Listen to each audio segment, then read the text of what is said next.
कभी सोचा है कि जिन बैंकिंग स्टॉक्स को इंडियन मार्केट की रीढ़ की हड्डी माना जाता है वो अचानक से ऐसे क्यों चरमरा रहे हैं? मतलब जो नाम हमेशा से भरोसे का दूसरा नाम थे, उनमें आज इतनी बड़ी गिरावट क्यों दिख रही है? चलिए आज इसी बड़ी पहेली की हर परत को खोलकर देखते हैं। मार्केट में जो हुआ उसे अगर हम सॉस की भाषा में कहें तो ये ट्रेडिंग के आखिरी घंटों में हुई एक बेरहम बिकवाली थी। ये कोई छोटी मोटी गिरावट नहीं थी। नहीं, ये एक तरह की घबराहट थी जिसने इन्वेस्टर्स को अपने शेयर बेचने पर मजबूर कर दिया। और इस घबराहट का असर कितना गहरा था? हाल ही में एक ही दिन में सेंसेक्स 1200 पॉइंट से भी ज्यादा नीचे गिर गया। सोचिए, ये सिर्फ एक नंबर नहीं है, ये बाजार में फैले हुए उस डर का सबूत है जिसकी हम आज तह तक जाने वाले हैं। तो ठीक है, अपनी जांच शुरू करते हैं। इस पूरी गिरावट के पीछे का जो पहला और सबसे बड़ा सुराग है ना, वो है ग्रोथ में एक बहुत बड़ा गैप। यही वो पहली कड़ी है जो हमें सीधे प्रॉब्लम की जड़ तक ले जाएगी।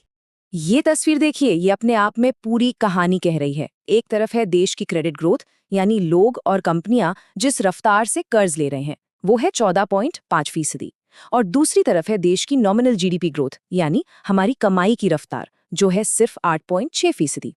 ये जो बीच का फासला है ना, ये सच में बहुत बड़ा और चिंता की बात है। इसको और आसान शब्दों में समझते हैं। मतलब देश जितनी तेजी से कमा रहा है उससे लगभग 1.7 गुना ज्यादा तेजी से कर्ज ले रहा है। इकोनॉमिक्स की दुनिया में इसे एक क्लासिक रेड फ्लैग माना जाता है, यानी खतरे का एक बड़ा संकेत। जब कर्ज कमाई से इतनी तेजी से बढ़ने लगता है तो ये सिस्टम में एक अस्थिरता पैदा कर देता है। और जब इकोनॉमी में ऐसा खतरा मंडराने लगता है तो फिर मैदान में उतरना पड़ता है रेगुलेटर को, यानी हमारे रिजर्व बैंक ऑफ इंडिया को। और आरबीआई ने इस जोखिम को कम करने के लिए कोई बड़ा हथौड़ा नहीं चलाया, बल्कि बहुत ही सटीक और सधेवे कदम उठाए। हम कह सकते हैं एक तरह की सर्जिकल स्ट्राइक्स की। तो आरबीआई का सबसे अहम हथियार क्या है? वो है रिस्क वेट। अब ये होता क्या है? समझिए कि ये हर लोन को दिया गया एक परसेंटेज है जो ये तय करता है कि उस लोन के बदले बैंक को अपनी कितनी पूंजी अलग सेफ रखनी होगी। सीधा सा नियम है, लोन जितना ज्यादा रिस्की उसका रिस्क वेट उतना ही ज्यादा। अब देखिए कि ये सिस्टम काम कैसे करता है। पहला कदम, आरबीआई किसी खास तरह के लोन, मान लीजिए पर्सनल लोन पर रिस्क वेट 100% से बढ़ाकर 125% कर देता है। दूसरा कदम, अब उसी लोन को देने के लिए बैंक को अपनी जेब से ज्यादा पैसा निकालकर साइड में रखना पड़ता है। तीसरा कदम, इससे होता ये है कि बैंक के लिए वो लोन देना पहले जितना फायदेमंद नहीं रहता। और चौथा, सबसे जरूरी कदम, बैंक उस लोन पर ब्याज दरें बढ़ा देते हैं जिससे उस लोन की डिमांड अपने आप ही ठंडी पड़ जाती है। इस टेबल से ये बात बिल्कुल साफ हो जाएगी। मान लीजिए बैंक 1 लाख रुपए का लोन दे रहा है। नॉर्मल हालात में 100% रिस्क वेट पर उसे 10,000 रुपए रिजर्व में रखने पड़ते हैं। लेकिन जैसे ही आरबीआई एक्शन लेता है और रिस्क वेट 125% कर देता है, तो उसी 1 लाख के लोन के लिए बैंक को अब 12,500 रुपए रिजर्व में रखने पड़ेंगे। मतलब बैंक का पैसा ज्यादा फंस गया, जिससे उनका मुनाफा कमाने का स्कोप कम हो गया। अच्छा, 1 मिनट रुकते हैं।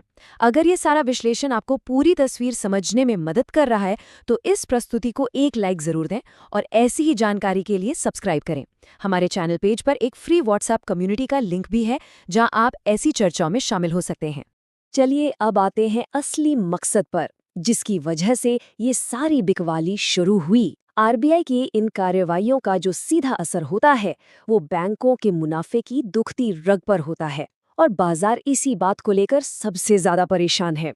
किसी भी बैंक का मुनाफा मापने का जो सबसे बड़ा पैमाना है वो है नेट इंटरेस्ट मार्जिन, या शॉर्ट में निम।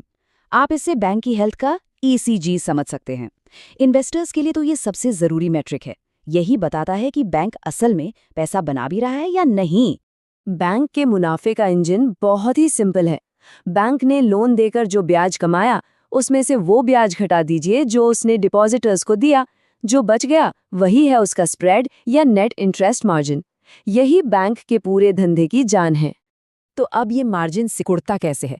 देखिए, 2 तरफ से हमला होता है।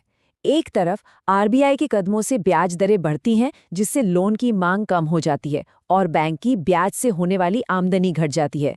वहीं दूसरी तरफ पैसा जुटाने के लिए बैंकों में होड़ लगती है तो उन्हें डिपॉजिट पर ज्यादा ब्याज देना पड़ता है जिससे उनकी लागत बढ़ जाती है। तो नतीजा क्या हुआ?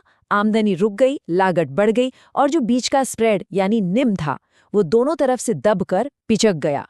तो अब वक्त आ गया है कि हम इन सारे सुरागों को एक साथ जोड़ें और इस केस पर अपना आखिरी फैसला सुनाएं।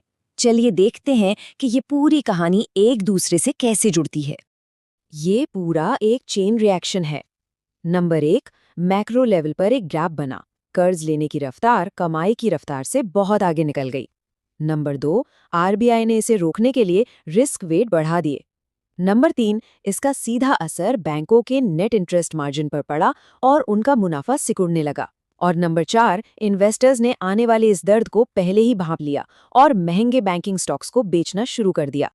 और अंत में एक सवाल जो सोचने पर मजबूर करता है। अगर शेयर बाजार आज ही आने वाले इस दर्द की कीमत चुका रहा है, तो ये उस असली आर्थिक असर के बारे में क्या इशारा कर रहा है जो अभी आना बाकी है? एक जरूरी बात, ये सारी जानकारी सिर्फ शैक्षिक उद्देश्यों के लिए है। ये किसी भी तरह की खरीदने या बेचने की सलाह नहीं है। हम सेबी रजिस्टर्ड सलाहकार नहीं है।